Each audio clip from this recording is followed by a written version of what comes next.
Tu chegaste a afirmar que com 78 mil kwanzas investidos, tu consegues ter, e vais esmiuçar muito bem, quero perceber, com 78 mil kwanzas investido, tu podes ter mais de 600 milhões de kwanzas em quanto tempo?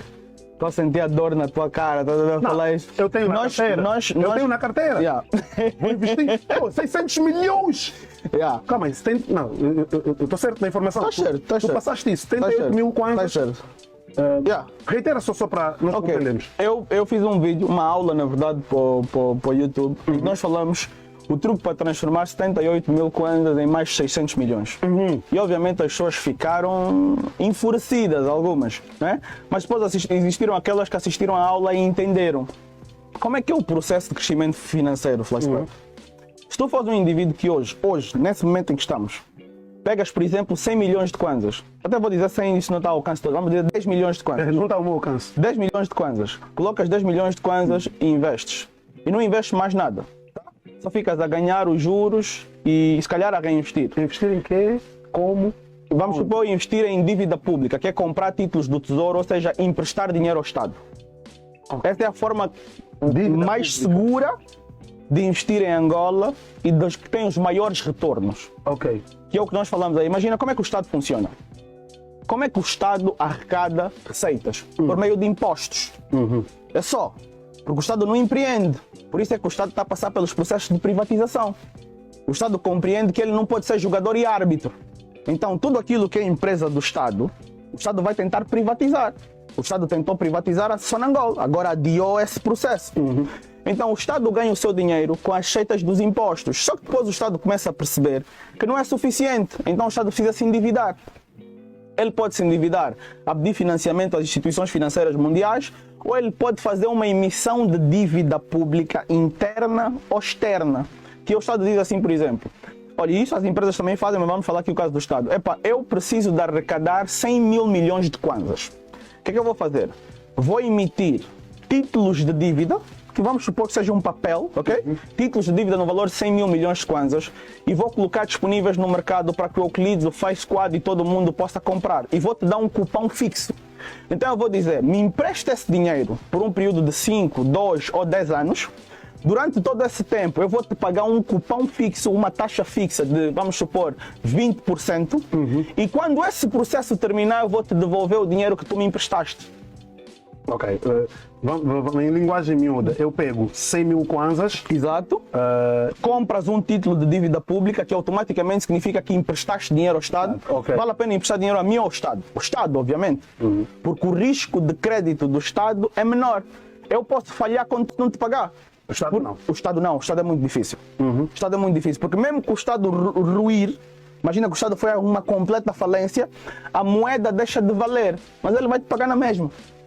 Ele vai pegar mais moeda e vai te pagar. No tempo acordado entre vocês. No tempo acordado entre vocês, mas enquanto o teu dinheiro está emprestado ao Estado, a cada 6 meses ele vai te pagar uma taxa de juros. Tá a ver? Imagina que vocês combinem 20% ao ano. A cada 6 meses ele vai te pagar 10% do valor que tu tens investido. Está a perceber? Então imagina esse processo, né? 20% ao ano, a cada 6 meses, 10%. vai dar 20% no total. Ou seja, Exato. por ano 20%. Sim. Estamos aqui a olhar para esse cenário. A taxa de juros neste momento são 17%. Mas do jeito que a nossa economia está, a tendência é de subir. Ok. E nesse momento é aconselhável a comprar Títulos do Tesouro. Títulos do Tesouro? Então, assim, o aconselhável, ele depende, porque os próprios títulos têm diferentes instrumentos. Por exemplo, tu tens títulos do Tesouro que são indexados ao dólar, que te permitem, por exemplo, proteger o teu valor de compra, o teu poder de compra.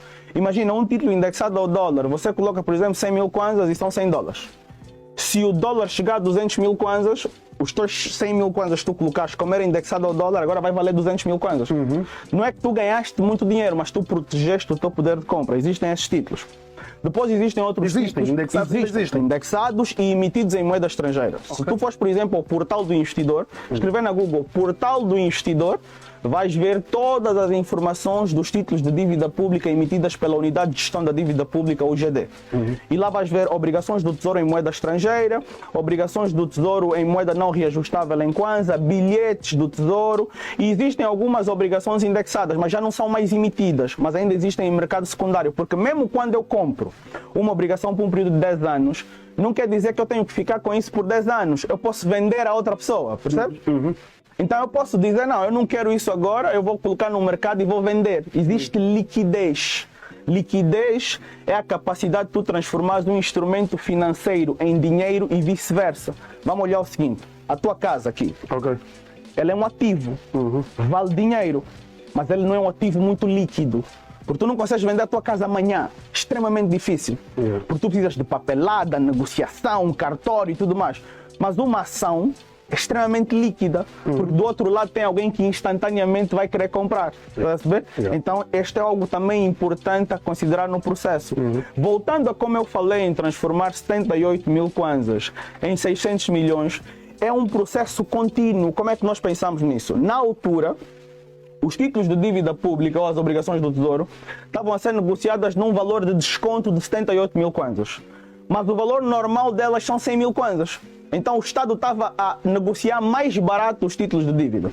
E se tu fores um indivíduo que todo mês, e nós até se tivéssemos transmissão de tela, eu ia mostrar isso com cálculos, investisse este valor e os títulos se mantivessem naquele valor e naquela taxa... Como é que podemos exibir isso? Não, no computador? Se tivéssemos conexão, entrávamos no computador, eu vos levava numa página para calcularmos juros compostos e íamos ver na prática isso acontecer. Eu não gosto de falar à toa, ia mostrar na prática isso acontecer. No teu ponto de vista, recomendas que isso seja feito? Não, isto é possível, porque existe um processo que se chama... É possível, ok, mas recomendas que seja feito? Recomendo que seja feito. Aliás, é a única coisa que nós devemos fazer é exatamente investir sempre. No sentido, por exemplo, existe um livro que chama O Homem Mais Rico da Babilônia, em que foi onde eu aprendi o conceito dos juros compostos. O que é um juro composto? É juros sobre juros. Como é que tu formas uma família? Como é que tu fazes a tua linhagem, Fly? Tu fazes filhos, os teus filhos fazem filhos, os filhos dos teus filhos fazem filhos e aquela é o teu legado, certo? No dinheiro é a mesma coisa. Os juros compostos é o que nós chamamos de juros sobre juros. Investi 100 mil kwanzas, né? Ganhei 20 mil. Pego nesses 20 mil, em vez de consumir, invisto mais. Agora, eu tenho já 120 mil kwanzas investidos.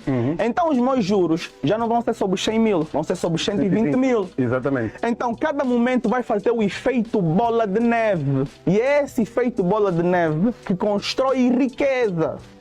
Quando nós olhamos para os homens mais ricos do mundo, vamos olhar, por exemplo, para Warren Buffett, 75% da riqueza dele foi construída depois de 65 anos.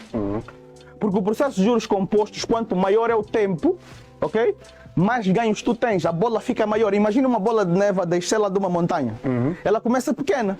Imagina que tudo que ela vai apanhar aqui embaixo são juros. Quando ela chegar embaixo da montanha, o que é que ela está? Ela está uma bola gigante, capaz de engolir uma casa. Esse é o poder do investimento. Só que as pessoas querem ganhos instantâneos. Que as pessoas querem transformação de vida rápida. E o principal indicador de fraude, Fly, é um rendimento alto sem riscos. Não existe. Quanto maior é o retorno, maior é o risco.